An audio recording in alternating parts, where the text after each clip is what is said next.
नमस्कार। मैं सभी चासी लोगों को कहना चाहूँगा कि स्मार्ट मीटर और नॉर्मल डिजिटल मीटर में किसी प्रकार का भी कोई फ़र्क नहीं है।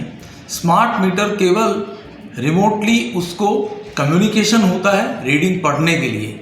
उसके अलावा स्मार्ट मीटर की और एक डिजिटल मीटर की वर्किंग में कोई फ़र्क नहीं है। दोनों में समान रूप से रीडिंग होती है, कोई फास्ट नहीं चलता है। अगर किसी को संदेह है तो हम वहाँ पर आकर के भी, आपके यहाँ पर आकर के खेती में या घर में जो मीटर लगा है उसके सीरीज में दूसरा मीटर लगा करके भी हम दिखा सकते हैं कि आप 2 दिन 4 दिन देख लीजिए कि दोनों की रीडिंग में कोई फ़र्क नहीं है।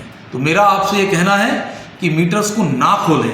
मीटर खोलने के पश्चात वो पूरा सिस्टम डायरेक्ट हो रहा है और बहुत ज़्यादा वहाँ पर सुरक्षा की दृष्टि से एकदम से माहौल ख़राब हो रहा है, क्योंकि कभी भी एक्सीडेंट हो सकता है, दुर्घटना हो सकती है और घर में आग लग सकती है या किसी को शॉक लग सकता है। तो ऐसा बिल्कुल ना करें, ऐसा करने से बहुत हानि हो सकती है।